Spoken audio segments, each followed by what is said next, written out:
Just days before he died, Myles Munroe made a statement that now feels almost chilling. A man who spent his entire life teaching people about purpose, destiny, and leadership boarded a private jet for what should have been an ordinary ministry trip. But that flight would never land. What makes this story so mysterious isn't only the tragic crash that shocked the Christian world. It's how a poor boy from the slums of the Bahamas rose to become one of the most influential spiritual voices on earth, and the haunting message he left behind before his final moments. Who was Dr. Myles Munroe really? And why are millions still listening to his words years after his death? Before the conferences, before the packed stadiums, before the books, the television broadcasts, and the millions who would one day quote his words, there was simply a poor little boy growing up in the dusty streets of the Bahamas. In 1954, on the island nation of Calabar, a child named Myles was born into a humble family in Nassau. His environment was far from glamorous. Poverty surrounded him. Opportunities were scarce. The future looked narrow. He would later say that many people around him expected very little from boys like him, and for a season, he believed them. As a child, Myles struggled deeply with insecurity and self-worth. He was quiet, often overlooked, not the type people imagined would someday speak before presidents and world leaders. But sometimes, history hides greatness in the most ordinary places. Young Myles grew up in a religious environment, but religion alone did not satisfy the questions burning inside him. He watched people attend church faithfully while still living defeated lives outside the sanctuary. Something about that contradiction troubled him. Even as a young man, he sensed there had to be more to God than rituals and routines, and that hunger would eventually change his entire destiny. The season that changed everything. One of the greatest turning points in the life of Myles came during his teenage years. He encountered the message of Jesus Christ in a deeply personal way. Not religion, not tradition, not fear, but purpose. That encounter ignited something powerful inside him.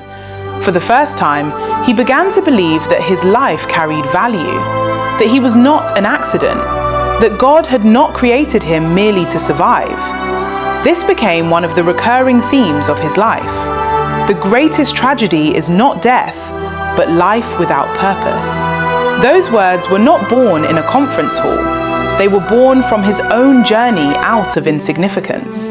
Eventually, Myles received an opportunity that seemed almost impossible for a poor Bahamian boy at the time: the chance to study abroad in the Calabar. He attended in Oklahoma, and this season transformed him. The shy island boy began developing into a confident communicator. He studied leadership, theology, and human development. But more importantly, he discovered his voice. Not just the ability to speak, but the courage to think differently. While many preachers focused only on heaven, Myles became obsessed with another question. Why do so many people die without ever discovering why they were born? That question would define his ministry for decades. The rise of a global voice. By the 1980s and 1990s, Myles Munroe was no longer simply a local pastor. He had become a global voice. He founded alongside his wife, Talavar. Together, they built a ministry centered not only on preaching salvation, but on leadership, discipline, vision, and purpose. And that made him different.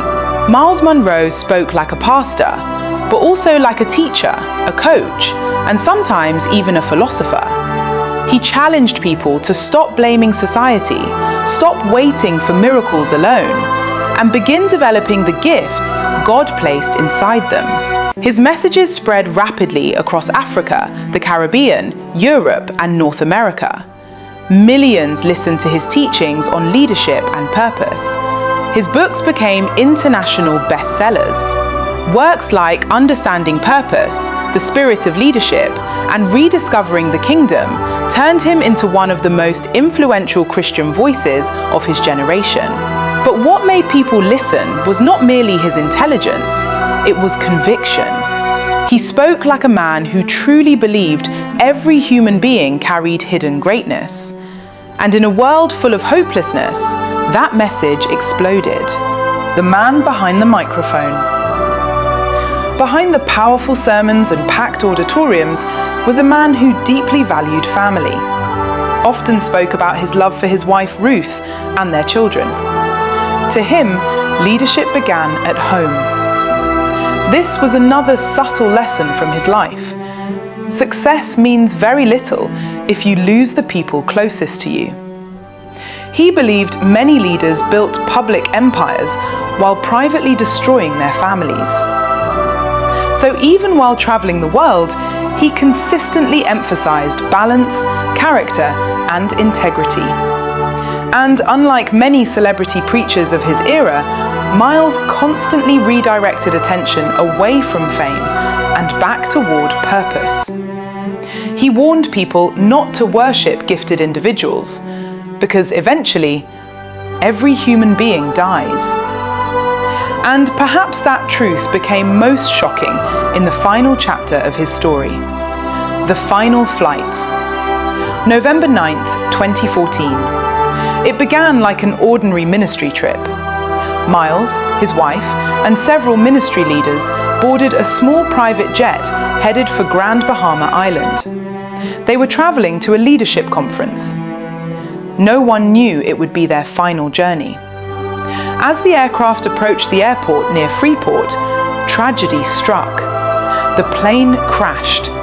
Everyone on board was killed. The news sent shockwaves across the Christian world. People could hardly believe it. A man who had spent decades teaching leadership and destiny, gone in an instant. Social media flooded with grief. Churches held memorials. Leaders from around the world honored his impact. But perhaps the most haunting part was this. Just before his death, Myles Munroe had been speaking extensively about the importance of finishing one's assignment on Earth. And strangely, many who knew him believed he had. Not because his death was untimely, it certainly felt devastating, but because he had poured out his life completely. He once said, "Die empty," meaning, do not take your gifts, ideas, dreams, and calling to the grave unused. Spend your life fully. And whether people agreed with every aspect of his theology or not, few could deny this truth. Lived with intensity, clarity, and purpose until his final breath. The lessons left behind. The story of Myles Munroe is not merely the story of a preacher. It is the story of possibility. A poor boy from a small island nation became one of the most recognized Christian leadership voices in modern history. And perhaps that is the first lesson his life leaves behind. Your beginning does not decide your ending. Another lesson? Purpose is more powerful than talent. There are many gifted people in the world who never change anything because they lack discipline and vision. Myles believed purpose gives suffering meaning and gives life direction. And finally, his death reminds us of something uncomfortable yet deeply important. Life is fragile. No platform is permanent. No fame lasts forever. No human being escapes mortality. What matters in the end is not how loudly the world applauded you, but whether you fulfilled what you were created to do. And decades from now, when many voices are forgotten, the message of Myles Munroe will likely continue echoing across generations.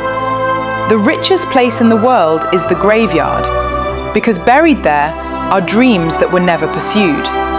He came from obscurity. He rose to global influence. He inspired millions, and then suddenly, he was gone. But perhaps that is why his story still matters, because the life forces every listener to confront one question: why are you here? And what will remain after your final flight? Please subscribe to our channel for more of the Kingdom Pioneers videos. Thank you for watching, and see you in our next video.